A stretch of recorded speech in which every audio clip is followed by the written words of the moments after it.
I'm a fan of your wrestling, I'm a fan of your music, and I'm a fan of your Twitch channel. Well, At thank this you. point Thank in you. time, how do you like to be thought of? Because are you a wrestler? Are you a musician? Are you a Twitcher? Well, I liked it. Best way to put it is I'm the entertainer's entertainer. Gorgeous George, back in the day, he was so popular and so famous that he was an entertainer that was paid to wrestle, right? And that's my whole vision is I wish I could quote who told me this recently, but I was told that I am bigger than professional wrestling. And that can't be said about a lot of people. So I'm trying to run with that, and I'm trying to break out into different crowds and really take what got Zicky to the next level is my Sacha Baron Cohen theory. When I'm in public, they don't see Nick Zappo, they see Outlandish Zicky Dice, right? Mm-hmm. Because you see me at the airport with my blue suits, you see me with my earring and the fanny bag, and you're just looking, you're like, that guy does something. He's somebody. I don't know who, but he's somebody. And that's what I want, is to try and break out to the best advice I ever got was make yourself undeniable, right? So yeah. I'm sure you've read the dirt sheets here and there. There's some rumors going around about Outlandish Zicky Dice that I can't speak too much about, but moral of the story, bigger. That's what I want. Bigger. Mm-hmm. What's that entail at this exact moment? I don't know, but I am hungry and I'm not satisfied. Like Snickers. Yes. But just to be clear, you're not talking about Gorgeous George from WCW. You're talking about the original Gorgeous George who helped inspire James Brown. Yes. Exactly. Am I getting you from the Jersey Shore? Last time we spoke, you were based in the Jersey Shore area. I was out visiting. I'm back in the Bay Area now. I'm actually moving to the Atlanta area this fall, Halloween. No spoilers right there. But yeah. The bottom line is, when I think about your entertainment and the different sides of Zicky Dice, the Twitch show host reminds me of the host of Dave TV, David Lee Roth. Is there any influence from DLR in what you do right there? That's so funny that you bring that up, because one guy who works on the team mentioned that, and I had never seen any of that. But now as of late, yes, I'm a huge fan. I was like, oh my God, this is like what I'm doing without knowing that I was doing it, So some of our videos you'll see coming out here in the near future. We'll kind of touch on that. You're like, oh, okay, yeah, he definitely is. And when I listen to the music of Heart to Heart, I don't hear Van Halen influence per se. I think that in how you inflect your words, the voice, and all that, you can hear a little bit of Dave. But was Van Halen an early influence on your music? Not so much. It was a lot more newer stuff, to be honest, that I grew up in, like the whole like drive-through records phase of pop punk and stuff is what I grew up on. I didn't get into the older stuff until later in life, later in my musical career. So I'm playing a lot of catch up there. Does that include the David Lee Roth solo catalog? I'm just getting into that as well. Yes. Because when I hear a song like Yankee Rose, have you ever heard of that one? No, I have not. Okay, I think it was in the Grand Theft Auto game that's Miami Vice kind of based. That sounds like the kind of thing that you would do. So, of course, that is your homework after this, to listen to You got it. Did you ever read the book Crazy from the Heat, David Lee Roth autobiography? No. It sounds interesting, though. Okay, so it sounds like that your fandom is essentially, you know of the guy, you've seen the music videos, you've heard the songs on classic rock radio, but you're still waiting to do the deep dive. Yep. That's what I got to do. I got to do the deep dive. So I've been hearing. We got a lot of similarities. Yeah, well, I think that that's a compliment right there, because obviously David Lee Roth isn't wearing loud clothing when he's not in public.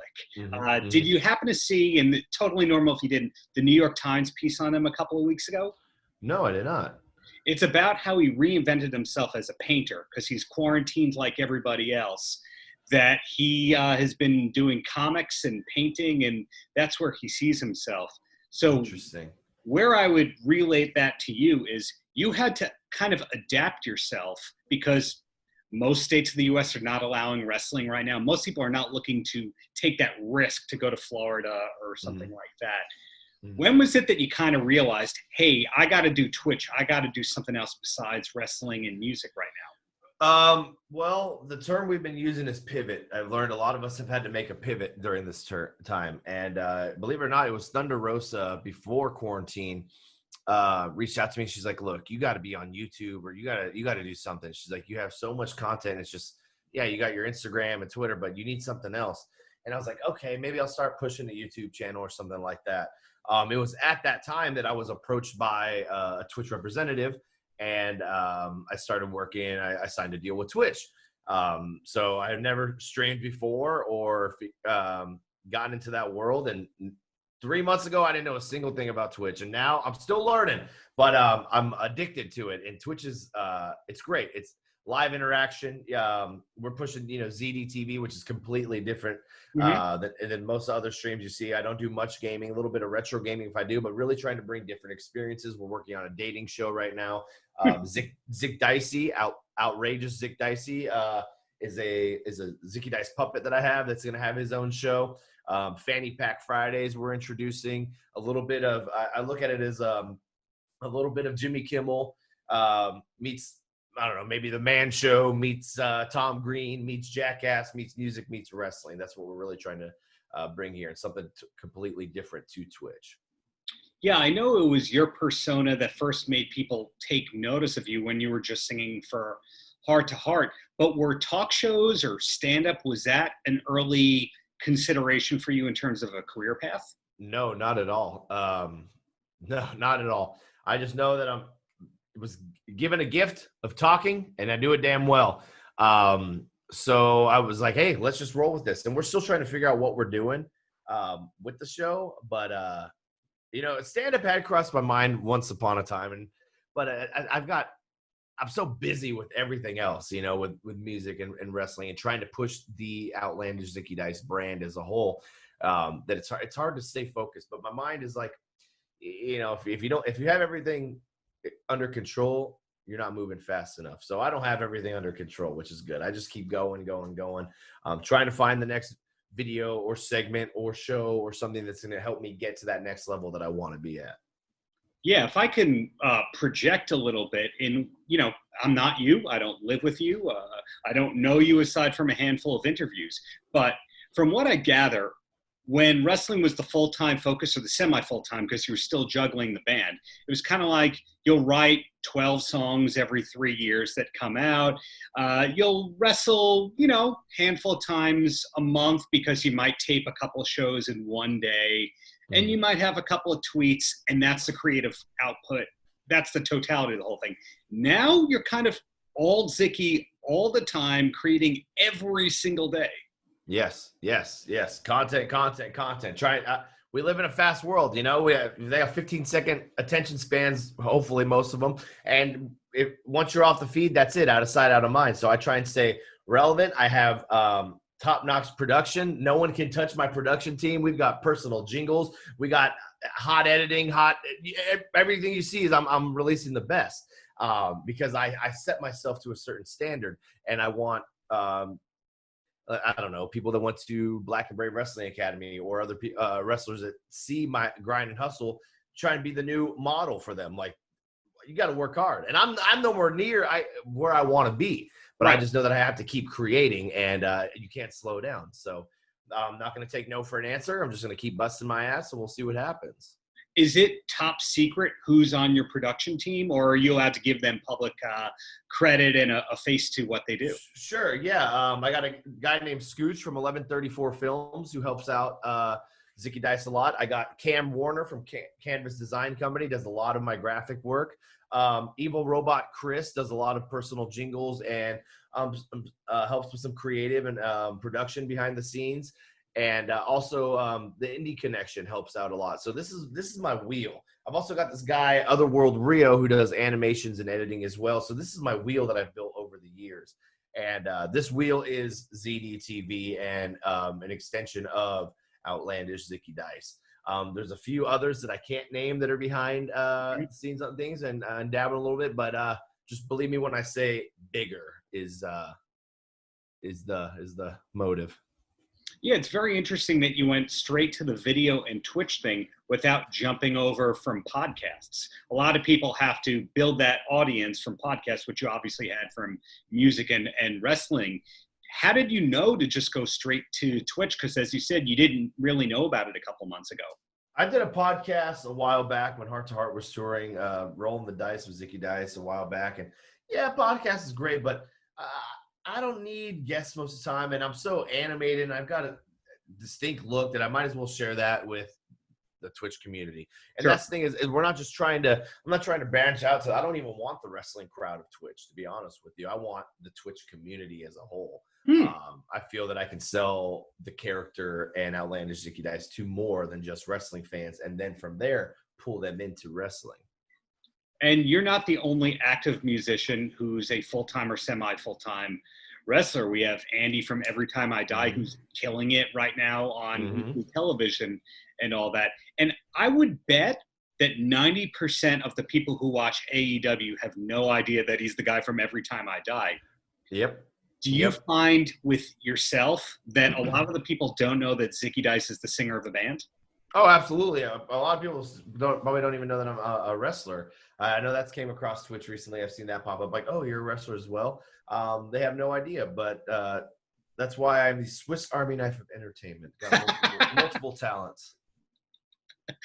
And as you mentioned earlier a few times here, not to sound like a broken record, you're just hoping to take this bigger and bigger and bigger. And of course, nobody is happy at the moment. You know, it's definitely a down time because regardless of how you feel about COVID and BLM and all the different things that are going on, it can be a bummer if you pick the time to sit around and think about it. But at the same time, it sounds like a blessing for you because you probably wouldn't have had the time and chance to refocus and pivot, as you said, had all this not happened starting in March. Absolutely. And yes, it's downtime for me doesn't do well in the mental. And there is a lot of bullshit going on out there it's heavy times right now. But I've taken this, I can't let that be an excuse. I busted my ass before quarantine to get where I was at. And that was the biggest I've been. So I whether, you know, Carneyland and all that had to go on a hold and a halt, I did not slow down. I did not. So I have that. I don't care what any other entertainer or professional wrestler or musician's excuse was, but it's not going to cut it, and it won't cut it for me because I refuse. So when this is all said and done, we're bigger. Here's my portfolio. Here is what I've done in the last 6 months. Boom. And no one's resume is going to stand up to mine. And that's what I strive on. What can I do that was bigger than the last video? Oh, I got an idea. What's bigger than the last? What's bigger than the last? I drove 6 hours round trip, filmed all day Saturday just to get more stuff in. I have backlogs ready to go. We're behind on editing and getting stuff out because I refuse to fail. I refuse to be some generic vanilla wrestler like everybody else out there sitting down hoping that an opportunity comes knocking at the door. No, I'm going to create my own and I'm going to knock that door down. So when it's all said and done, I have options. I have the world, the entertainment world in the palm of my hand so I can go and do what I truly want to do. You just answered my next two questions right there. Such a professional. So what I'll ask instead is along the lines of, with everything that you've accomplished now, we now know that you're this multifaceted guy who's in business in a variety of fields that's doing well in a variety of fields. But how will you know that you've made it? Is there that end goal or that end game that makes you go, this is it, I can rest, or will it never end? That's a good question, and I go back and forth on it a lot. And to me, to be honest with you, let's just say this to start. To me, I've already made it, if you will. I would agree that you have, yes. The rest is just bonus. Man, for one, I'm tagged in AEW and Cody posts daily. And it's not just 4 or 5. This is hundreds a day. And it's starting to drive me mental. Or they post Who's got production and talent but little recognition? Like, I'm tagged in this stuff daily. It's starting to is AEW what's next? Is it staying at NWA? Is it going to WWE, NXT? I don't know. I don't know what's next. I don't know where I stand mentally with that. But I do know that I want bigger. And when I get there, I probably won't be satisfied because I'll want more. But I don't think I think that will only do me better in the long run. Have you always been this productive and focused, or was there a moment in your life where you realized that you need to get your stuff together? Well, after going to Black and Brave, I fell into a pretty heavy depression. Laying in bed, gained a shitload of weight, had no motivation, and I started taking myself a little bit more serious and my fitness serious and really pushing. I've always been a hustler. So anyone that's known me since elementary school will tell you that. And taking Heart to Heart from my mom's garage to the Van Warped Tour, or opening up for these tours where there's 3,000 people a night, that to me was making it. And I know that anything, if you want it, go and get it. And it's literally, it's that simple. It won't be that easy, but it's that simple. You know what I mean? Like, you have to want it. And I see, I'll be honest with you, since I've been pushing, I see a few people that maybe want to try and ride my coattails, and maybe I try and give them an opportunity about here, but they're not pushing on their own. Like the famous line says, you can lead a horse to the water, doesn't mean he's going to drink. And I can help out what I can, but if people don't want it, that's where I find out that I'm the one driving myself 9 hours there, 9 hours back to wrestle a show. I'm the one flying myself in planes before all this to go when no one wanted to come with me. Everyone wants it. Everyone wants the fame and the fortune and the interviews but no one wants to put in the hard work behind the scenes. That's where I strive. I wake up, creative meetings all day. Like, I can't even keep up. I can't keep up. But if I had someone behind me pushing, okay, because let's get real for a second here. I'm still under contract with the NWA, and I've been releasing and busted my ass, but not one post about Outlandish Zicky Dice and what he's been doing. Not one. And do I complain? No. But I'll save it and share it in this interview, and I'll keep producing more. Right. You can't slow me down. I don't care where I'm at. I'm going to create, and I'm going to stand out because that's what I want to do. And I'm getting married in October, moving across the country, and something's got to happen. Something's got to give, because I'm starting to lose my damn mind. And I'm being honest. Like, I don't know what else to create. I don't know if is Zicky Dice not everyone's flavor, or is it simply my shit's just not being seen? I don't know. But I don't know. I don't know. I think you are being seen. Wrestling is such a weird bubble that's insular that all these people are paying attention to every single detail, and it just sounds like gibberish to anybody that's not following it. But you're so diversified at this point, as we talked about, that a lot of the wrestling people don't realize you're music people not in wrestling, Twitch people don't realize you do music or wrestling. It's one of those. Let's clear something up too while we're at it. This is one of my first interviews I've done since before all the dirt sheet bullshit came out. So I saw that someone went to the Wrestling Observer and said that Zicky Dice, when asked to change his attitude, and when Zicky Dice was asked to change his attitude and asked to improve, Zicky Dice then asked for his release because Zicky Dice had major backstage heat. I saw that one. Did you? That was one of my favorites because that is a bold-faced mother lie. That's a lie. Okay? And I know where that source came from. Yeah, oh yeah, I got a sense for myself. I know where that came from, but let's look at the facts here. Yes. Look at who I've had on my Twitch show. Allison Kay, Ricky Starks. I got Eli Drake coming on this Wednesday. Aaron Stevens is working on coming on. But if I had such backstage heat, big backstage heat, why would anyone want to work with me? So to clarify and get this off my chest, I am still your NWA World Television Champion, whether you like it or not, and I still don't have heat. I want more heat. I want more heat. I wish that was the reason why. I wish that was true. I want more heat. Meltzer, so next time, check your f***ing facts.